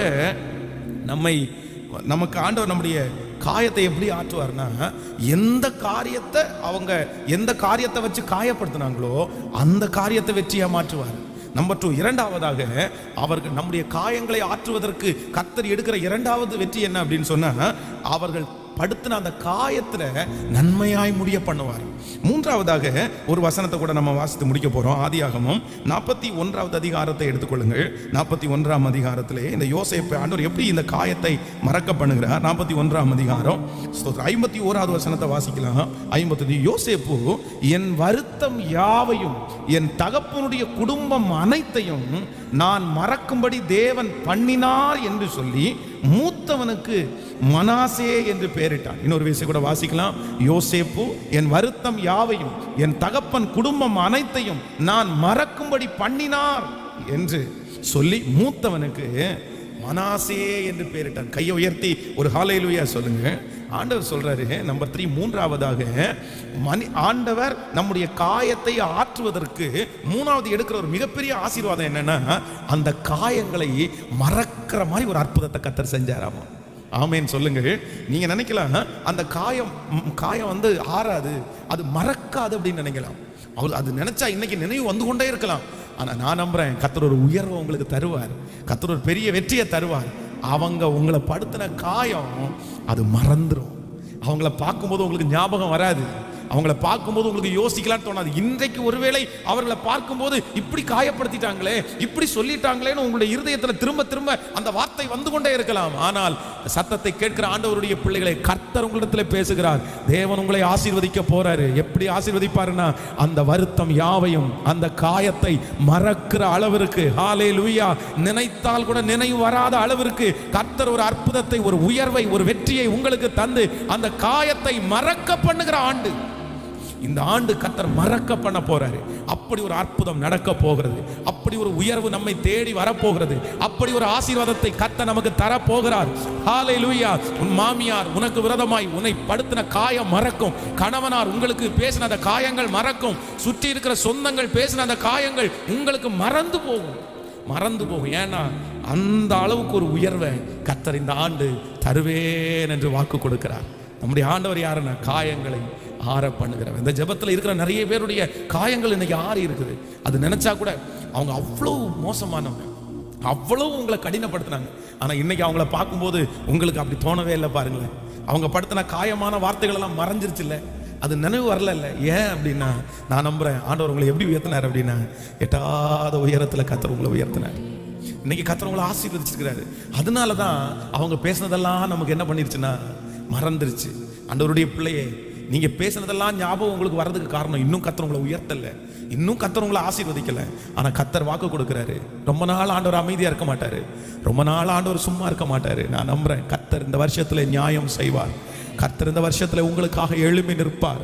அப்பொழுது காயங்கள் எல்லாம் மறக்கப்பட்டு, அவங்க பேசுனது இன்னைக்கு ஞாபகம் வந்துட்டே இருக்குல்ல, கர்த்தர் சொல்ற, இல்ல மகளே நான் மறக்க பண்ணுவேன், இல்ல மகனே நான் மறக்க பண்ணுவேன். எப்பொழுது, எப்படி தெரியுமா, உன்னை உயர உயர உயர மேல மேல. இன்றைக்கு அவங்க முன்னாடி நிற்கும் போது கூனி குறுகி போய் நிற்கிறாய். இன்றைக்கு அவங்க முன்னாடி நிற்கும் போது அவமானமா நிற்கிறாய். இன்றைக்கு அவங்க முன்னாடி நிற்கும் போது, ஆண்டவரே இவங்க கண்ணுக்கு முன்னாடி நிற்கிறேனே, இவங்க கண்ணுக்கு நான் மறைய மாட்டேன்னு நினைக்கிறேன். ஆனா அவங்க முன்னாடி ஒரு நாள் வெற்றியோட கர்த்தர் உன்னை கொண்டு போய் நிற்க வைப்பார். தைரியமா கர்த்தர் உன்னை கொண்டு போய் நிற்க வைப்பார். அன்றைக்கு உன்னை குறித்து தாழ்வு மனப்பான்மை உனக்கு இருக்காது. உன்னை குறித்து குறைவான எண்ணம் இருக்காது. ஏனென்றால் உன் சத்துருவை பார்க்கலாம் கர்த்தர் பல மடங்கு உன்னை கீர்த்தியும் புகழ்ச்சியுமாய், ஹல்லேலூயா, கரங்களை தட்டி கொண்டிருக்கிற ஒவ்வொருவருக்கும் எந்த இடத்துல இருந்தாலும் அது அப்படியே நடக்கட்டும். என் கர்த்தரே அதை செய்வார். என் கர்த்தரே செய்வார். எனக்கு செஞ்சிருக்கிறாருங்க, எனக்கு ஆண்டவர் செஞ்சிருக்கிறாருங்க. அவங்க சொன்ன வார்த்தைகள் எல்லாம் முன்னாடி வந்துட்டே இருக்கும். ஆனால் ஆண்டவர் இப்போ அவங்க முன்னாடி நிற்கும் போது அவங்க பேசின வார்த்தை எதுவுமே ஞாபகம் இல்லை. அவங்க பேசின வார்த்தைகள் எல்லாம் மறந்துருச்சு. ஏன் மறந்துருச்சு அப்படின்னு சொன்னா, அவங்களை பார்க்கலும் கர்த்தர் என்ன பண்ணார்னா, என்னை பெரியவனாக்கினார். ஹல்லேலூயா. ஸோ காயப்படுத்துவது நல்லது.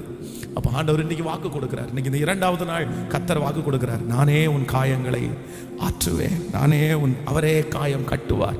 அவரே இந்த வருஷம் உங்களுக்கு காயம் கட்டப்படுகிற ஒரு ஆண்டு. கர்த்தரே காயம் கட்டுவார். எழும்பி நிற்கலாமா கர்த்தர் சமூகத்தில்? ஹல்லேலூயா. நான் நம்புறேன் ஆண்டவரே, நான் விசுவாசிக்கிறேன் ஆண்டவரே, உன் காயங்கள் எல்லாம் ஆற்றப்படும். உன் மனசுக்கு ஒரு பெரிய சமாதானம் தேடி வரும். ஹல்லேலூயா. யாருக்கும் தெரியாத காயங்கள் ஆற்றப்படும். மனிதர்கள் உங்களுக்கு விரோதமாய் படுத்தின அந்த காயங்களை கர்த்தர் ஆற்ற போறார். கலங்கி தவிக்க வேண்டிய அவசியமே இல்லை. சர்வ வல்லவர் உன்னோடு கூட இருக்கிறார். ஆண்டவரும் கூட இருக்கிறார். நம்புறவங்க கைகளை மேலே உயர்த்தி, ஆண்டவரே நம்புறேன், இந்த ஆராதனை வேளையிலே கர்த்தர் நிறைய பேருடைய காயங்களை கர்த்தர் ஆற்ற போறாரு. நான் நம்புறேன் கர்த்தர் ஆற்ற போறார். உங்களுக்கு ஒரு ரண வைத்தியர் உண்டு, ரண வைத்தியர் உண்டு. அதற்காகத்தான் ஊழியக்காரனாகிய என்னை கர்த்தர் அனுப்புறார் என்று நான் நம்புகிறேன். உங்கள் காயம் மறக்கப்பட்டு போகும், உங்களுடைய காயங்கள் முழுவதுமாக ஆறும். Jesus Jesus Jesus. கைகளை உயர்த்தி, இயேசப்பா ஸ்தோத்திரம், நான் நம்புறேன் உங்க பிள்ளைகளுடைய காயங்கள் ஆறும். என் பையனை ரொம்ப காயப்படுத்திட்டாங்க, என் பொண்ணை ரொம்ப காயப்படுத்திட்டாங்க. அவராலே முடியாதது எது என்று, அவராலே முடியாதது ஒன்றுமே இல்லை.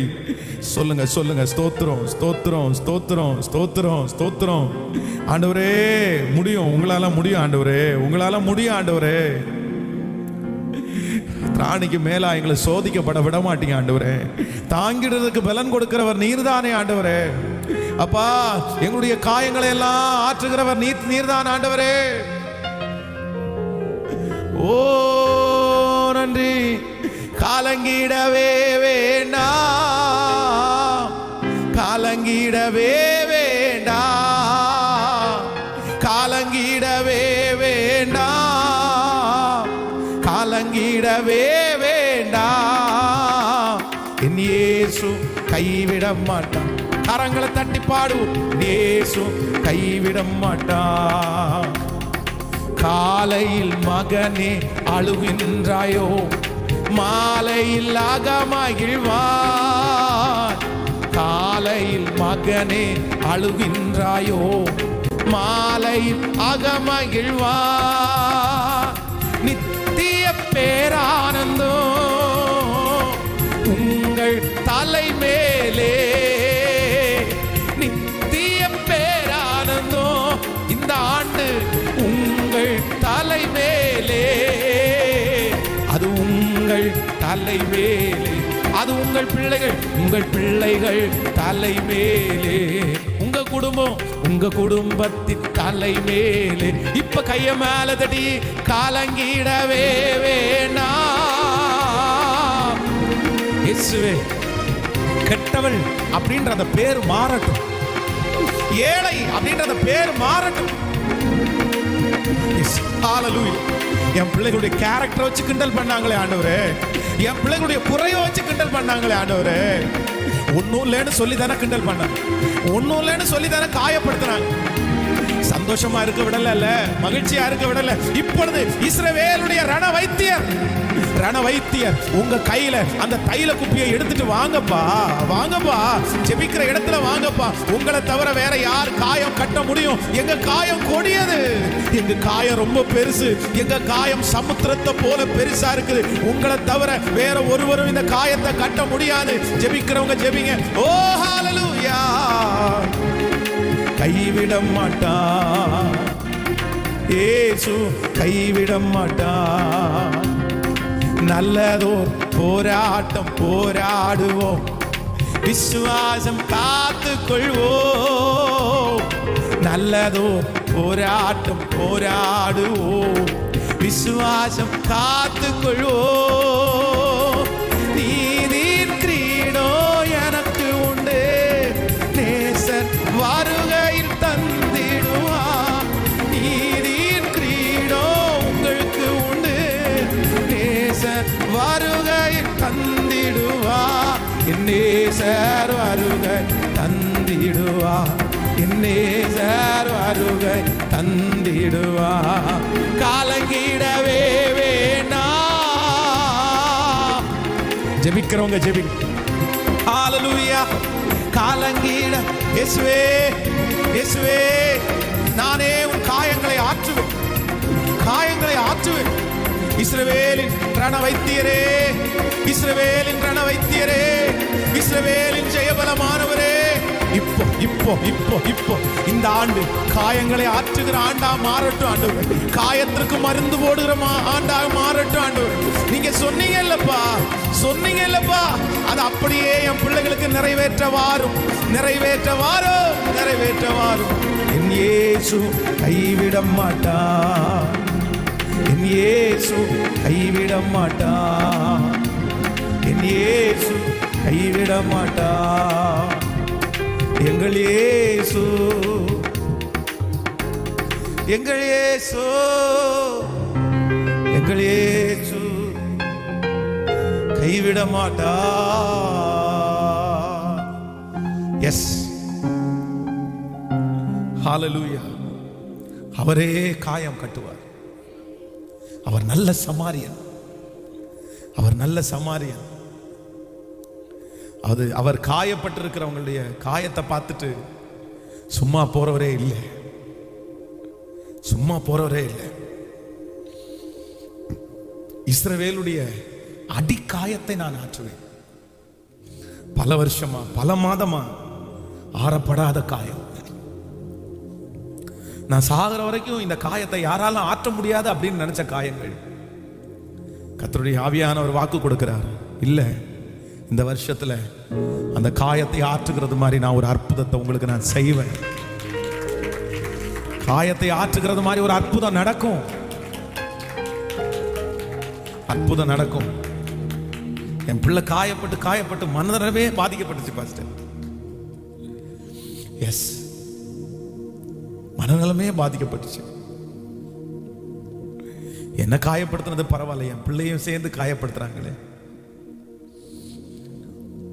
அந்த வைத்தியரை நான் பார்க்கிறேன். எல்லாரும் நடுவுல நிக்க வச்சு ஆளாளுக்கு ஒரு கல்ல கையில எடுத்து, மோசே சொல்லியிருக்கிறார்ல, இந்த பாவத்தை செஞ்ச இவளை கல்லறிஞ்சு கொல்லணும்னு மோசே சொல்லியிருக்கிறார்ல. என்னதான் இருந்தாலும் ஒரு பெண்மணி எல்லாருக்கும் முன்னாடியும் தப்பு பண்ணி கண்டுபிடிக்கப்பட்டு கூனி குறுகி நிற்கிற நிலைமைன்றது சாதாரணமான காயம் இல்லை, அது கொடிய காயம், அது ரொம்ப பெரிய காயம். எல்லாரும் இப்பொழுது இயேசுனுடைய வார்த்தைக்காக தான் வெயிட் பண்றாங்க. ஆனா நான் நம்புறேன், அவர் திரும்பி பார்த்து ஒரே ஒரு வார்த்தை மட்டும்தான் சொல்றாரு, உன்னை குற்றவாளின்னு தீர்க்கிறதுக்கு யாருமே இல்லையா, நானும் உன்னை குற்றவாளியாக தீர்க்கிறது இல்லை, நீ போ, இனி பாவம் செய்யாதே. நான் நம்புறேன் அது வரைக்கும் மனசுல இருந்த அந்த காயம் அந்த நிமிஷத்திலேயே அவளுக்கு சரியா போயிருக்கும். எஸ், எல்லாரும் உங்களை காயப்படுத்தும் போது கர்த்தர் உங்களை உற்சாகப்படுத்துகிறார், கர்த்தர் உங்களை தைரியப்படுத்துகிறார். கர்த்தர் இனி ஒரு வாழ்க்கை உண்டுன்னு சொல்றாரு, இனி ஒரு வெற்றி உனக்கு உண்டுன்னு சொல்றாரு, இனி ஒரு அற்புதத்தை நான் செய்வேன்னு சொல்றாரு. ஓ ஹalleluya. மனிதர்கள் படுத்துகிற காயத்தை குறித்து கவலைப்பட வேண்டாம். கர்த்தர் சொல்றாரு, நான் உன் காயத்தை ஆற்றி உன்னை மேன்மைப்படுத்துவேன். நன்றி ஆண்டவரே, நன்றி நன்றி.